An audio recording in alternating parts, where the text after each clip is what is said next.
is Ruby. I'm 32 years old and live in a small town in Colorado. I have 2 children, Ella 8 and Max 6, and a marriage that has lasted nearly 10 years with my husband Logan, who is 34. Our family life was never what you'd call perfect, but it used to be stable enough for me to hold on to. We had old routines that felt safe.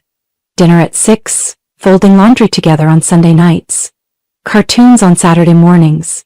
Logan was never the romantic type, but he used to be the kind of man who got the kids to school on time, changed the light bulbs, and picked up milk without me having to remind him. He didn't hug me every day, but he always checked the locks before bed. It was the kind of boring peace I accepted. Because the world outside was even more exhausting. Both our families lived nearby. My parents were 3 blocks away, and Logan's mother popped in whenever she wanted with the excuse of just passing by. We weren't wealthy, but we got by. I worked part-time at a bookstore, and Logan was a maintenance engineer at a local plant. Everything started to shift about a month ago. At first I thought I was just overthinking, but the little things kept piling up and I began to feel lost in my own home. Logan, the man who used to lie in bed until the last possible minute, suddenly started waking up before the alarm. He went downstairs, made breakfast for the kids himself, and gently told me, "You should sleep in. I'll take them to school today." I looked at him, half asleep, thinking he must have done something wrong and was trying to make up for it. But he just smiled.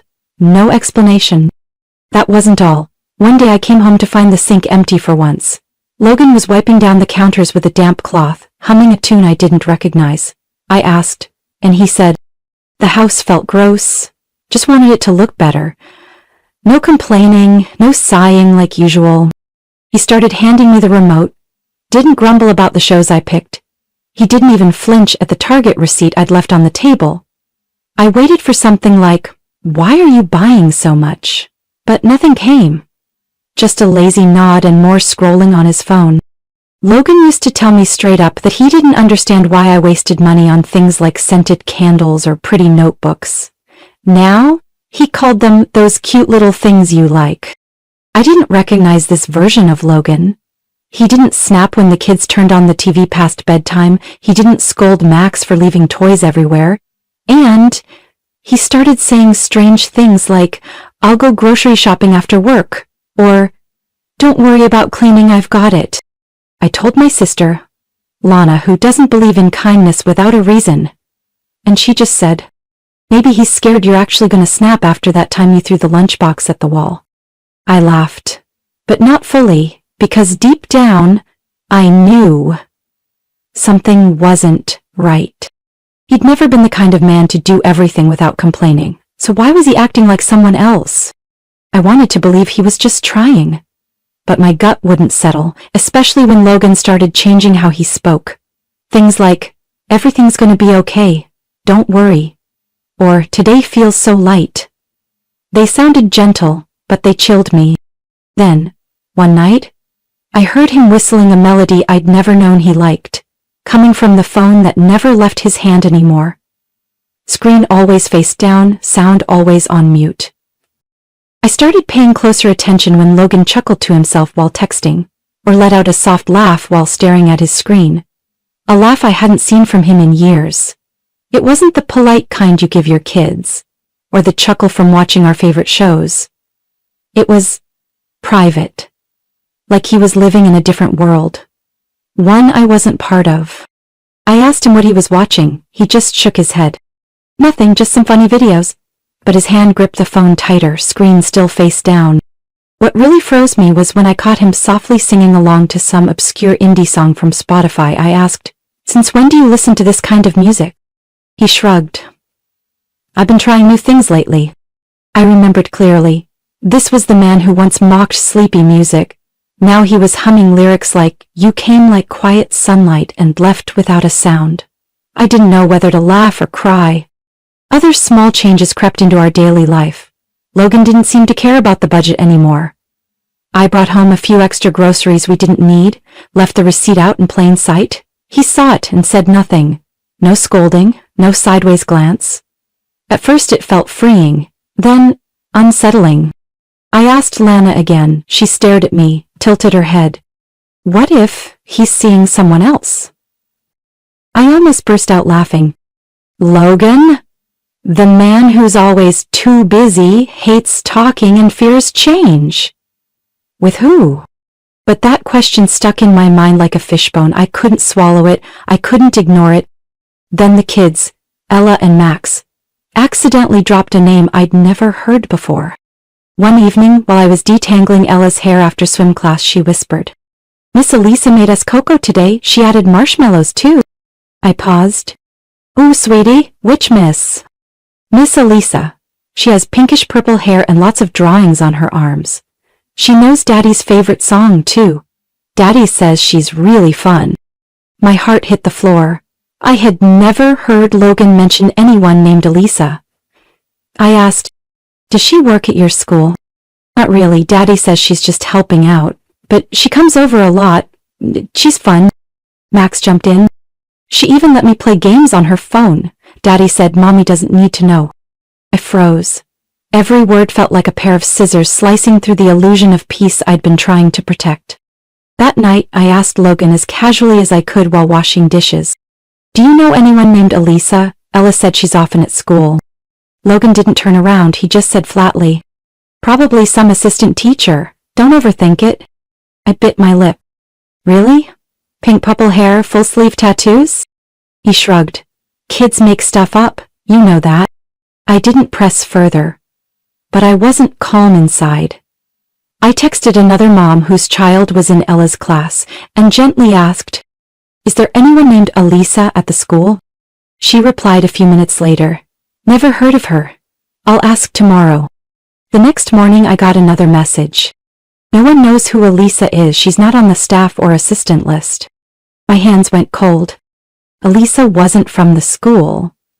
So who was she? And how did she know Logan's preferences? Why was she so close to my kids? Giving them cocoa, letting them play on her phone, and saying Daddy doesn't want Mommy to know? All the scattered clues started to form a picture I didn't want to face. That evening, Logan said he was stepping out to grab some groceries, but instead of driving off, he stood outside his truck, texting and smiling. I watched from the kitchen window, a knife still in my hand, slicing onions, and for a split second, I realized that smile hadn't been meant for me in over a year. I'm not someone who gets blindly jealous, but something deep inside told me, if I didn't find out the truth soon, everything would collapse before I could prepare for it. It happened on a Saturday afternoon while I was rushing to pack snacks for Ella's friend's birthday party. I had already bought cake, candy, and juice, but forgot the specific box of cookies Ella insisted on bringing because Kate likes them. Logan was supposedly grocery shopping, so I had to manage alone. I opened his truck, his old pickup that he usually parked at the end of the yard, to grab the cooler and water bottles for the kids, and then, while rummaging through the glove compartment, my hand brushed against something unfamiliar. A phone. Not the one he used every day, not the iPhone he always had face down each night. This was a different one. Black, older, no case, no screen protector. At first I thought it was an old backup, but when I pressed the power button the screen lit up. No passcode. I glanced toward the house. Logan wasn't back yet. My hands trembled as I opened the messages. The name at the top made it hard to breathe. Elisa. I didn't have to dig far. The texts jumped out at me. I miss you. The kids are adorable. Max keeps asking if I'll come back. I just want to hold you and disappear from this place. When are you going to tell Ruby? We deserve a fresh start. I scrolled, fingers stiffening as I saw the photos. Pictures taken inside a car. Elisa in the passenger seat, head resting on Logan's shoulder, her pink purple hair vivid, tattoos stretching from wrist to shoulder. Her face glowing. And him. He was smiling. The kind of smile I once believed was mine. Another photo, the two of them at a park, in the distance blurred but unmistakable, were Ella and Max on the slide. I felt sick. I don't know how many screenshots I took, my hands kept shaking but I kept saving every piece of evidence to my own phone. I saw a message from 3 weeks ago, when I was sick in bed with the flu. Don't feel guilty, she doesn't care anymore. Always complaining, always tired. I only feel human when I'm with you.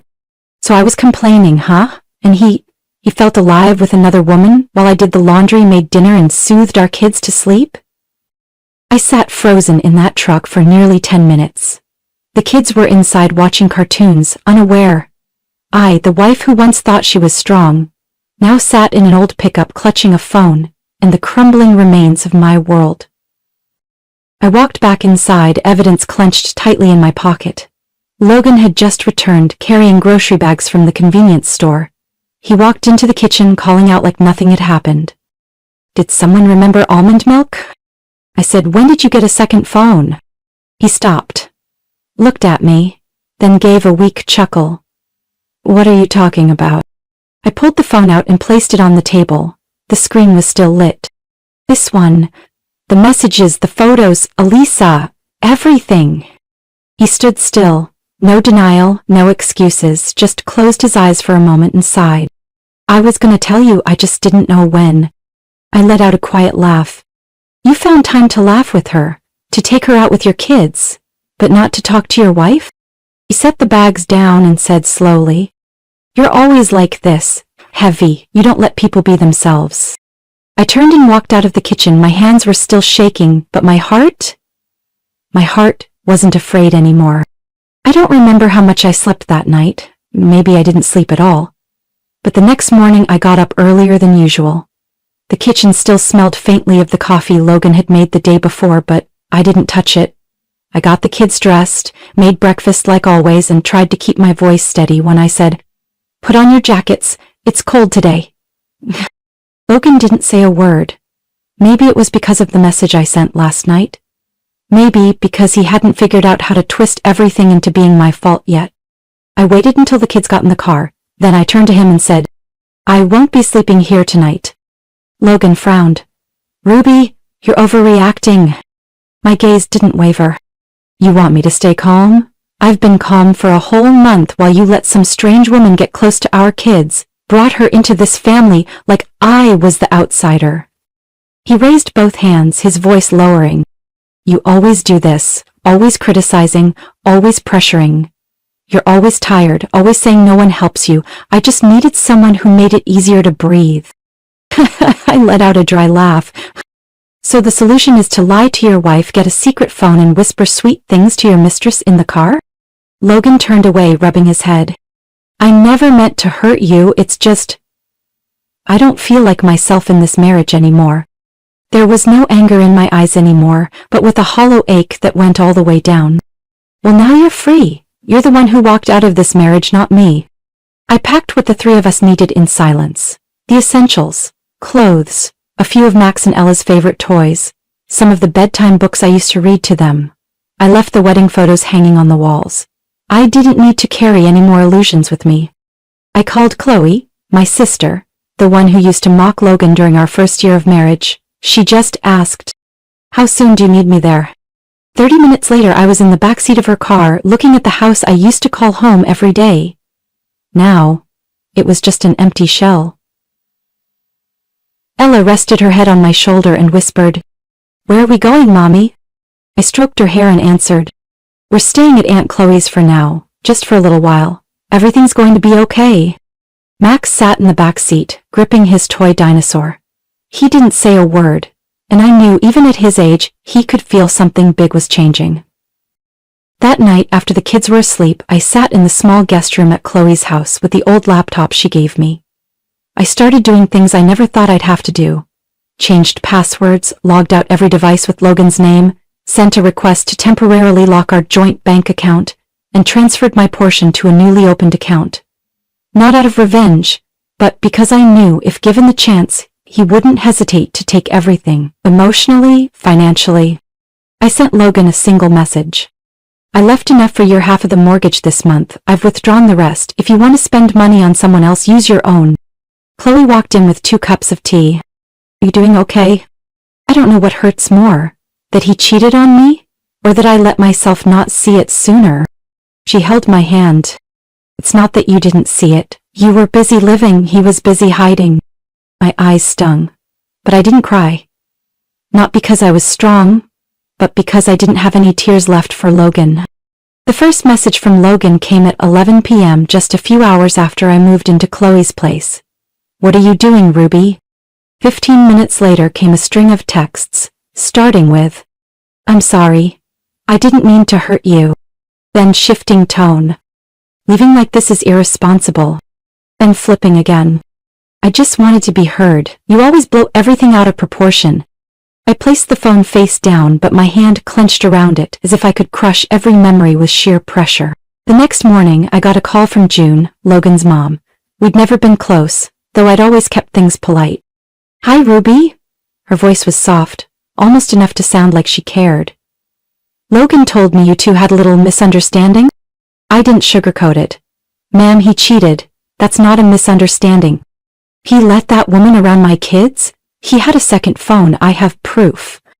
A long sigh came through the line. Ruby, everyone makes mistakes, but my daughter-in-law, because I still see you that way? Don't let one moment of anger tear a family apart. Think of Ella and Max. I cut her off. I am thinking of them. That's exactly why I can't let someone who lies like that keep playing the perfect dad. She stayed quiet for a few seconds, then spoke in that tone like I was the irrational one. You've always been too sensitive. Logan just needed someone to listen, and you... I hung up. An hour later, I got a group text. Me, June, and Nicole, Logan's sister.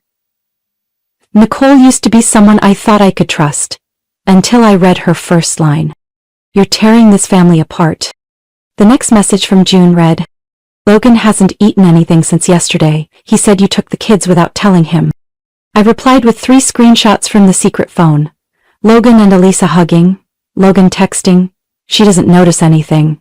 We just have to be patient. I added one line. This is the truth about your son. Don't ask me to play deaf and blind anymore. That afternoon, Chloe took me shopping for some clothes for Ella. While helping her try things on, I got a message from an unknown number. Don't turn this into a war. I didn't need to guess it was Logan. I replied, wars don't start with the ones who were betrayed.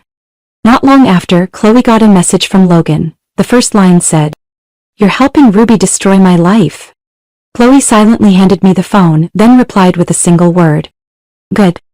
That night, while I was drying Ella's hair after her bath, she asked softly, Mom, is Dad mad? I paused. Dad's sad, honey, but not because of you. You didn't do anything wrong.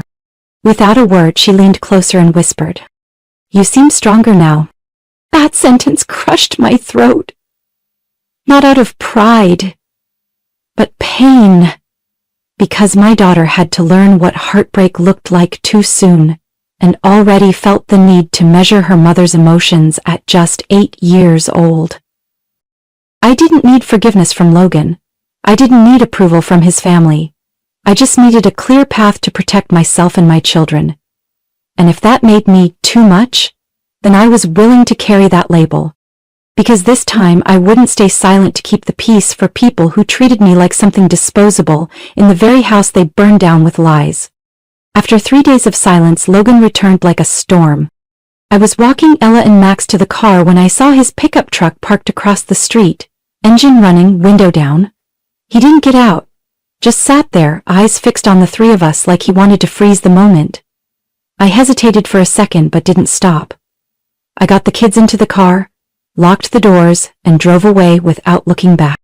That night, he texted, I just wanted to see the kids. You're trying to erase me from their lives. 5 minutes later came another. If you don't let me see them, I'll just pick them up from school like I used to.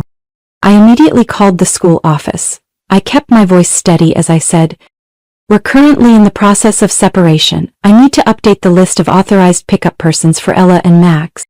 The staff confirmed and noted the update.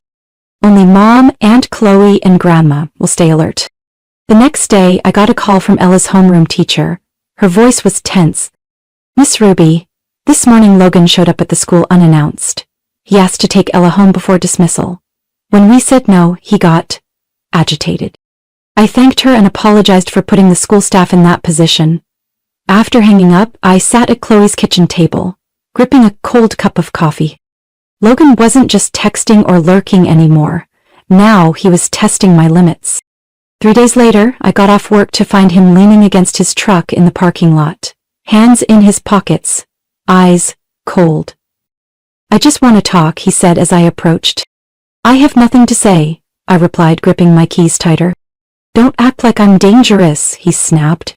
You showed up at the school at the parking lot at my sister's house, so tell me, what would you call it? He went quiet for a few seconds, then gave a bitter laugh. You want to turn this into some kind of movie? I opened my car door without looking at him. If you follow me one more time, I'll file a restraining order. I wasn't bluffing. The next day I went to a lawyer's office and started the paperwork. I didn't want my kids growing up in constant tension, but I also couldn't let this man believe I would keep giving in. That evening, while reading to Max, my phone buzzed. A message from an unknown number. Hi Ruby, this is Elisa. I know I shouldn't text, but I need to tell you the truth. The next message followed immediately. He told me you two had been separated for a long time, that you didn't care anymore. I believed him. I didn't know anything about you or the kids. I scrolled down, reading every word slowly. I only realized how wrong everything was when I met Max. He asked if I was his new teacher. I couldn't answer. I stepped out onto the balcony, took a deep breath, then typed slowly. You don't owe me an explanation, but you knew who had a wife, a family, who was lying. You're not as naive as you think. Elisa's final message came a few minutes later. I've stepped away. I'm disgusted with myself too. I wish you peace. I left it there. No reply. No need to toss more words onto a dying fire. The tension kept escalating all week. Logan shifted into the pity phase. He started sending crying texts, saying he couldn't eat or sleep, that there's no point in living after losing my family. Chloe's eyes searched mine, worried. Do you think he'd do something reckless? Erkenbag, I shook my head. Logan loves himself more than anyone. He's not reckless, he's just dramatic. I began logging every call, every message, every time he showed up unannounced. The lawyer advised me to document everything in preparation for the upcoming custody hearing. I filed for legal separation on Ella's 8th birthday. Not because I wanted to tie that memory to something bitter, but because I was exhausted from pretending to be the patient wife, the gentle mother, while the man on the other side had used every trick in the book to manipulate me through guilt and anger. I prepared the documents quietly, handing my lawyer all the evidence, photos, texts, logs of Logan showing up at school without permission, call records from unknown numbers in the middle of the night, and a detailed journal of his behavior over the past 6 weeks. She met my eyes, voice calm. This is a very strong case. The next step is he'll fight back hard. And she was right. Less than 48 hours after receiving the court summons, Logan sent a nearly 7-page response to my lawyer. He requested a 50-50 split of all assets, including the car I used and the savings I had built separately from my part-time job. Worse, he demanded joint custody of the kids. I wasn't surprised, but it still sent a chill down my spine. In his petition, his lawyer argued that Ruby has shown signs of emotional instability, having relocated the children without proper notice, and that restricting paternal access constitutes hostility and harms the children's emotional development. I let out a dry laugh. Chloe slammed the table. He's serious? After everything he did? I exhaled, grabbed the phone and called my lawyer. What's our response? She replied calmly. No emotional reaction, we have the facts, and the court will see them. At the first hearing, Logan showed up in a wrinkled suit with dark circles under his eyes, trying to look miserable. His mother, June, sat silently behind him the whole time, saying nothing. Nicole didn't come. His lawyer repeated the same points, that I had removed the children without notice, that Logan was a devoted father being kept from his kids due to misunderstanding. I didn't speak. I simply held up my phone and scrolled through the photos, the messages, the school notes, and the incident report from the parking lot. I didn't need to argue. The truth spoke for itself. The judge looked at me, then turned to Logan. Do you know a woman named Elisa? Logan glanced at me and nodded slowly. Do you confirm that you allowed her to interact with the children without the mother's consent? Yes, but... No, but... The room froze. Logan slumped in his seat and exhaled heavily. June turned away, staring at her hands. She didn't say a word from start to finish. A temporary ruling was issued afterward. I would have primary custody. Logan was granted supervised visitation. Regarding assets, most of what I had built or kept in my name was recognized.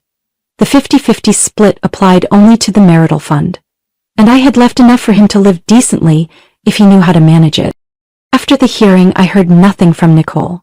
No calls from June. The sarcasm, the blame, the "you should think of the kids," all vanished. Maybe because they finally saw the truth. Or maybe they were too busy comforting Logan, who began posting vague things on social media about being betrayed by those closest. And Elisa? Not a trace. Her social media accounts were deleted, her number disconnected. An old acquaintance at the gym whispered that she had quit suddenly, without saying goodbye. Maybe out of shame, maybe clarity, but whatever the reason, I no longer cared. The kids and I moved into the small spare room at my parents' house in a quiet neighborhood north of Denver. It was just big enough for 2 twin beds and an old bookshelf, but at least no more coldness hiding behind closed doors. My dad built an extra coat rack. My mom cooked dinner every night. Ella helped pick vegetables. Max loved lying on the living room rug, watching reruns of the shows Logan used to call boring. I returned to part-time work at a local bookstore. The pay wasn't much, but I felt peace standing among the shelves, reshelving books I once read as a girl, before I became a wife, then a mother, then a woman trying to hold a crumbling house together. On weekends, I drove for rideshare to earn extra. Chloe often joked that I was a supermom, but I knew she just wanted to make me laugh, if only for a moment. In reality, money was tight, especially after the asset split and my share of the kids' future tuition. But at least I knew every dollar I earned was clean, mine, untainted by anyone else's lies. I began searching for a small apartment for the 3 of us. Something modest, with morning sunlight through the windows, a little balcony where Ella could grow herbs, and close enough to school that Max could eventually ride his bike. No need for a dishwasher, no glossy hardwood floors. I just needed a place with no broken memories. One night, after Ella had fallen asleep and Max was still doodling in his notebook, I sat at the kitchen table and reopened one of Logan's last messages.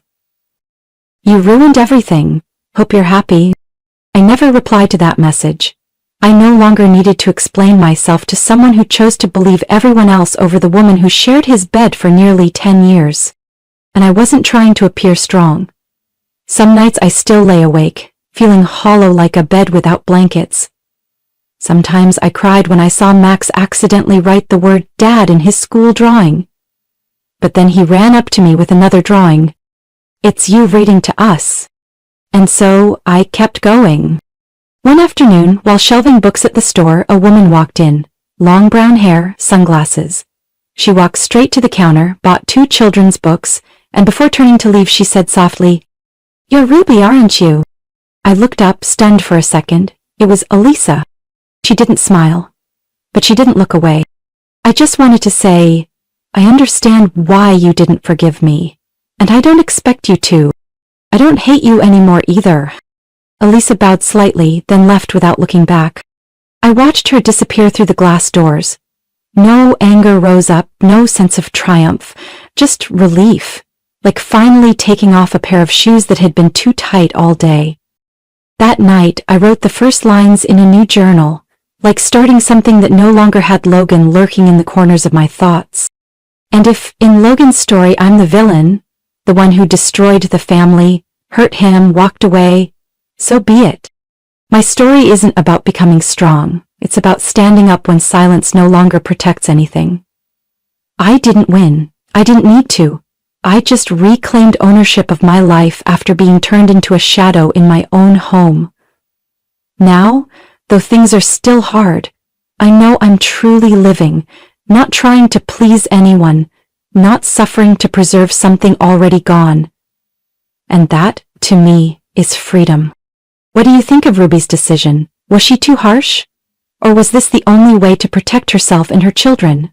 Share your thoughts below, and don't forget to follow the channel for more heartfelt stories about family and life.